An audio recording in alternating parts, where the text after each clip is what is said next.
wrapping the Rajkot test in just under 3 days. It doesn't make this to be a test between two sides because this wasn't a contest. Right from when India dominated with the bat after winning what looked like a damn good toss on day one. Prithvi Shaw with 100 to remember, Virat Kohli adding one to the collection, Jadeja with 100, 649 for 9. The Indian innings lasting 150 overs and both the Windies innings combined lasting just under 99. Nothing much to say on the batting side, and 16 wickets to the spinners as India take a 1-0 lead with an innings and 272-run win. This is ESPN Cricket for Matchday with Arun Lal and Courtney Walsh. Let me start with you, Courtney, because as much as we predicted this to be India favourites and West Indies have their work cut out, even by those expectations, this is fair to say has been disappointing. Yeah, it's a bit disappointed. I mean, if you're going to look at the whole test match in the context, on day one, we didn't bowl as well as we could have. Inexperienced in the attack. They got better as the game go on. But I think the most disappointing aspect they'll probably take away from this test match is that not batting, more overs in the test match. And, the game ending today just after tea. Losing 14 wickets is something that they'll have to discuss and try to work out. I mean, they look a little bit more positive, a little bit more relaxed, but at the same time, getting 20 in 24 balls or 17 in 17 balls. You want those batsmen to try to continue. Once you get a start, try to get a little bit more and get the partnership going. And as the captain mentioned, partnership was the key stuff, and they didn't get any. They had probably one good partnership. So in Test match cricket, you've got to have more than that, and you've got to bat longer. On the other hand, some serious muscle flex by India, Arun. Oh yes, couldn't have asked for anything better to begin the series. After England, they needed a morale booster, something like this. And they've done it, so hats off to them. They bounced back and they must be feeling very good about themselves in every department. In fact, they weren't even taxed. Let's look at some numbers then, because when you win by an innings in 272, the statsmen tend to get a bit busy. It is India's biggest win against the West Indies. It is also India's biggest win ever in terms of just margin of victory, and it's happened this year. So they have one against Afghanistan. That was one that saw Afghanistan roll twice in one day, and it's happened almost in similar fashion. 99 overs is the duration in which both the West Indies innings lasted. It's not fun when a team has not even won a session or not been in the game at all from start to finish. We've just come at the back of a competitive England series and calls for the health of Test cricket to be maintained. Because of that, these things don't help that narrative. Yes, it's a downer from that perspective. You want to see good competition between the two sides. And listen, at the start, India's #1 side. West Indies not really at the top of their game. So you did expect that India would dominate. But to such an extent, that's perturbing. So the West Indies now really have to, really get down to basics and tell yourself that, like Courtney said, that it's not good enough to score 20 or 24 balls. You've got a 5-day game. The contest is 5 days. You've got to wear the opposition out. Who knows? When you start batting, you don't know you're going to bat the whole day. But once you get 30 runs in about 60, 70 balls, that's when you feel that you belong and you can handle the situation and handle all the bowling and you get used to the conditions. But if you're hitting out from word go, you come in and hit a 6 and a 4 and a 3 and a 2 and you're out, you haven't given yourself much opportunity. So they're also guilty of not giving themselves a chance. In fairness, many teams come to the subcontinent, come to India and are beaten quite heavily by India. India are very dominant at home, Courtney. England have been beaten badly over here, so have Australia and South Africa.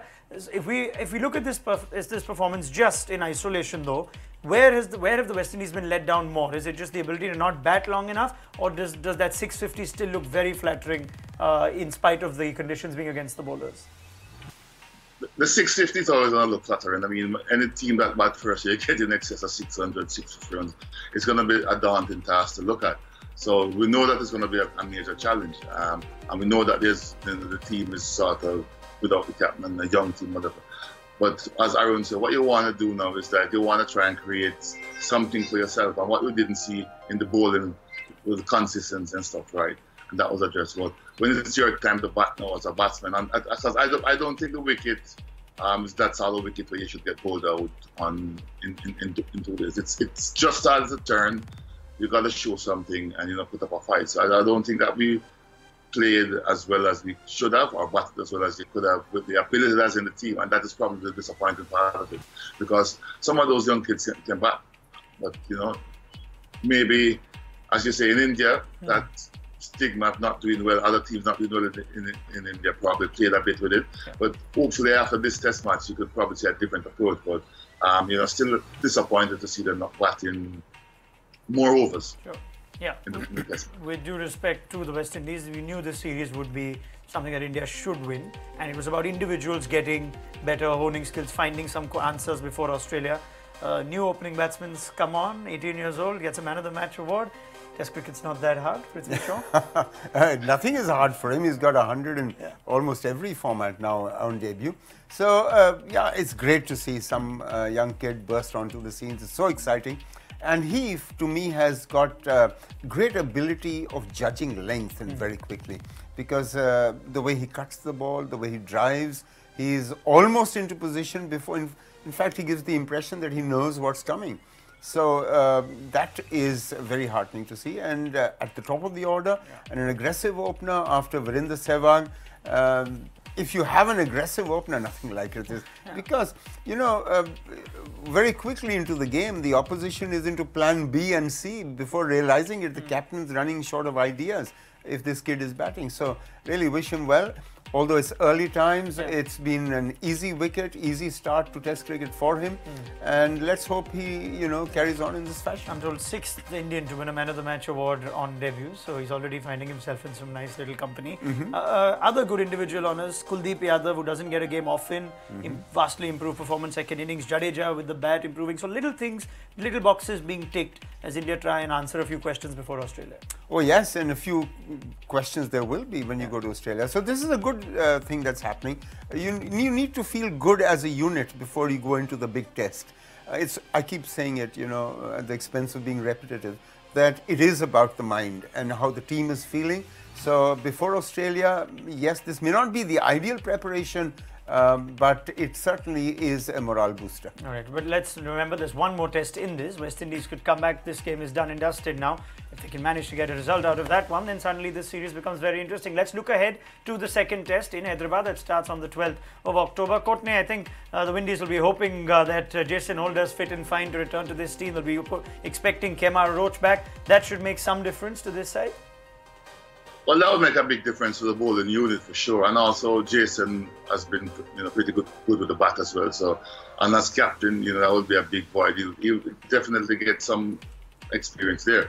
I think from a bowling perspective, they should be a much better bowling unit, and then try to restrict India. And I don't think they'll be telling themselves all is lost. I mean, yes, they'll be disappointed, but it's how you bounce back, and it's a test of character. They showed it in England, and they can do it again. When you're down and out, it's good to be disappointed, but you still have to come back and give it everything you got. With those two guys coming in, I see a big improvements in the bowling attack. And then hopefully the batsmen would have learned from their mistakes, or learned that, listen, we got to start and we didn't capitalize.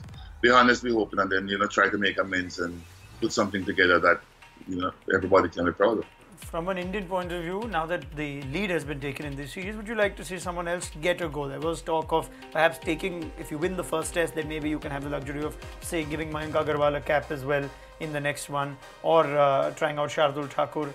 Any of those thoughts, or you just play your strongest team in this when you go in the two-test series? Listen, there's something in it for both angles. Yes, you might want to blood in Mayank Agarwal as well, because he's been getting a lot of runs. But on the other hand, you want to consolidate, you want to move ahead, you want to give the best even more chances and get ready for tests ahead. And it's not about giving a chance. Yes. There are only 11 who can play, and to my way of thinking, there are. There might be slightly better conditions for the bowlers at Hyderabad than Rajkot, although we shouldn't. I hope so. Yeah. I hope so. At the expense of being overcritical, I think this wicket, from Test cricket's perspective, not too good, because the team that wins the toss has an undue advantage. In Hyderabad, I hope that whoever wins the toss and will bat, obviously, should have to, be at their best in the first 2 hours. There should be a little more moisture in the track, holding and binding the track together. And of course, 4th and 5th day for the spinners. So you want an all-round wicket to happen. Yeah. And if you win the toss and bat, well, the first 2 hours have got to be really lively. That's what I like, that an opening batsman wants that, Courtney. So I have no doubt as a bowler you wouldn't mind a little more moisture in Hyderabad. Definitely, you want to have a contest. It should start like that. I believe that there should be something in it for the bowlers on the start of the test match. Good opening batsman will counteract that. They will survive. They'll get through it. The wicket flatten out as the game goes on. And then if the 3rd, 4th day, 5th day things start to happen, that's test cricket. So I'm all for that to have something in it to start with and see how it's progress from there. Maybe the biggest advantage for the West Indies fast bowlers is a few days off and the fact that they didn't have to come out and bowl again. So let's see if they can turn things around and give us a better contest in Hyderabad, for which we'll have you, Courtney Walsh. Many thanks for joining us on ESPN Cricket for Matchday. Thank you, Arun Lal. Pleasure. We've made your 3-day encounter a 1-day affair, but shouldn't be long before we see you again on Matchday. And we hope to have your company as well for that Hyderabad test. Download the ESPN Cricket for mobile app for extensive coverage, not just from the India-West Indies series, but plenty of international cricket getting underway real soon. Story from Rajkot at the end of day 3 is that India have a record win and they take that as a 1-0 lead into the next test in Hyderabad.